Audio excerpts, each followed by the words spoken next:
You're the Spurt back with another video, and The Bear Season 2 is officially out, and I have finished all 10 episodes, and golly, bro, this season was absolutely fire from start to finish. I want to just start off by saying that off the bat. This is such an underrated show because for me, I've always had like a love for food, even ever since I was a kid. I probably said this on my season 1 review, but I'm going to just reiterate.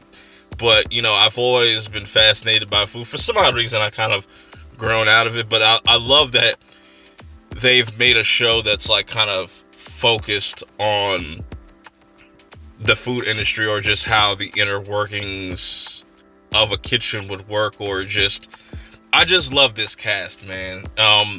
They have so many surprise guests. Not really surprised because I'm gonna spoil it in this review. Just the stakes are higher. There's more pressure. The emotions are elevated. Everything about this second season is just incredible, man. So starting off with just Carmy using that money that they found in season 1 to kind of redo the restaurant, rebrand and everything. And it's very stressful, you know what I'm saying? They're kind of low on money. Some people are kind of like 50-50 with the change.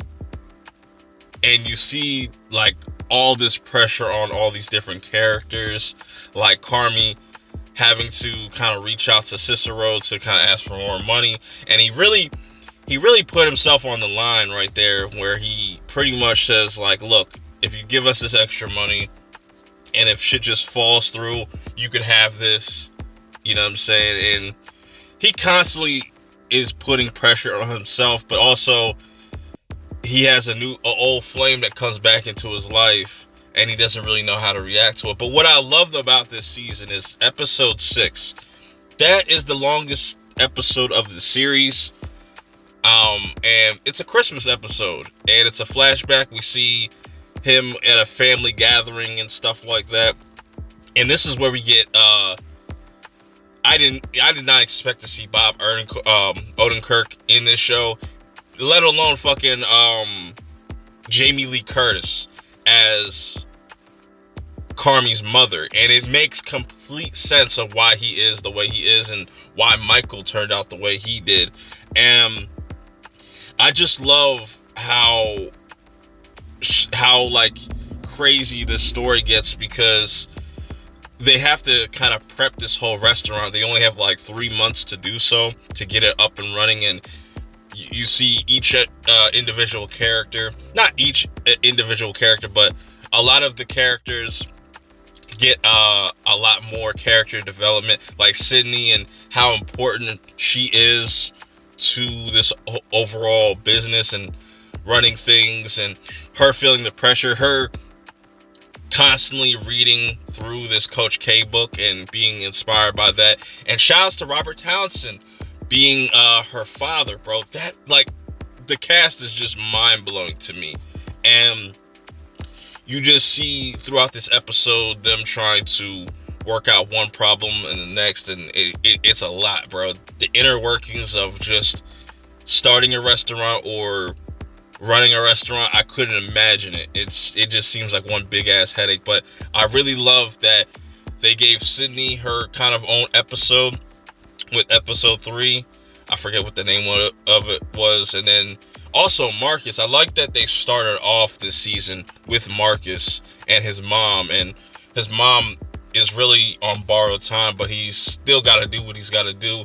Even him getting his own kind of episode with the honeydew, him going to Denmark, and we see Will Poulter's also in this. I'm just like, man, we're just getting back-to-back big, huge stars in this show, and it's incredible. And I like the story that Will Poulter's character Luca has, as he's talking about his backstory, how he thought he was the best chef until he ran into somebody that was better than him, which he was talking about Carmy. I put the 2 and 2 together once we got like episode 6, but that was brilliant. Fucking brilliant. And just the settings that they go to, like seeing Denmark and stuff, and all the bright, vivid colors of that kind of place, and just the landscape of Chicago was fucking dope. But I really like what they do with these characters, especially Richie as well. Richie has come a long way, where in the beginning of this season, he doesn't know what his purpose is, and then by the end of it, you see that he has kind of changed and is starting to kind of figure out his purpose. And I like that he also gets his own episode with episode 7, which felt like a Black Mirror episode, to be real with you. But this, and then also Sugar, that's Carmi's sister, plays a more pivotal role, where she gets hired to be the project manager, and she also has to deal with being pregnant. I'm curious to see where they're going to go with that with season 3. Like I said earlier in this review, that Carmi now has a old flame come back into his life, Claire, and Claire just seems so perfect for Carmi, but you know, he can't just deal with that. He doesn't know how to deal with that. That's kind of throwing him all the way off, and I'm curious to see how he's going to be able to mend that going into season 3. Going back to Sydney, though, also, and the conversation she has with her father, and her father isn't too sure that she should just put all her eggs on one basket with this place, because restaurants, especially after COVID and stuff like that, were shutting down left and right, and any wrong thing could just shut this whole entire thing down. And I like that when we get Sydney's episode, as she's like going around trying to get like culinary inspiration and stuff, like she's kind of worried that she's gonna fuck up, you know what I'm saying? And she just wants to make sure that this is what she wants to do. And I love how they show that. And I also love that they keep teasing that Marcus and Sydney are eventually going to be a thing, and I think that's really dope. Black love is amazing to see, and also giving Tina a little bit more shine, and you know, her being just very excited to step up in the kitchen, while like somebody like Ibra, he kind of takes a back seat and just goes away for a little bit. They don't show too much about him, but it makes sense for Tina and Ibra's character, because they're the oldest ones in the kitchen. But you know, they kind of have two different views on it. Some don't like the change, or they just don't know how to adjust to the change. But yeah, that was just the whole build up to them opening is just really dope. Just Jamie Lee Curtis, though, man, as Carmi's mother is just perfect, bro. That whole Christmas episode was fantastic. And you even see how Mikey and Bob Odenkirk's character Lee, he's pretty much the stepdad, and how they kind of clash. And you just see in that episode why characters are the way that they are, but they're still family at the end of the day, and they never really turn their back on each other.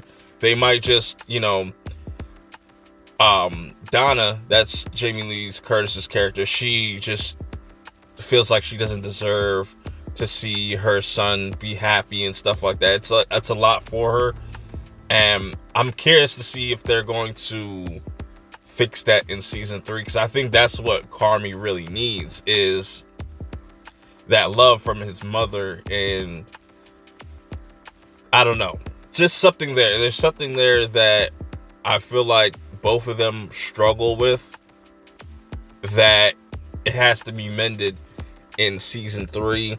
But this whole entire season was incredible from start to finish. I loved everybody's different storylines, and just the cast to me is just perfect. The emotions, the fun that they have on camera as well. Camera work in general is fantastic. It's clean. The soundtrack really slaps throughout this whole entire series, or season, I should say.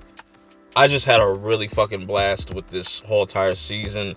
I want to know, though, what are your thoughts of season 2? Do you like it more than season 1? I know I do. This might be one of my favorite seasons of a television show this year. We'll have to see how everything kind of plays out. But man, Jeremy Allen White, Jamie Lee fucking Curtis, everybody deserves like an Emmy on this show, bro. Just if they could give out an individual Emmy for everybody, it'd be well deserved. But I want to know your thoughts. What are some of your favorite episodes, favorite moments? What would you want to see in a season 3? Yeah, that's just my quick thoughts on this season. Till next time, I'm out.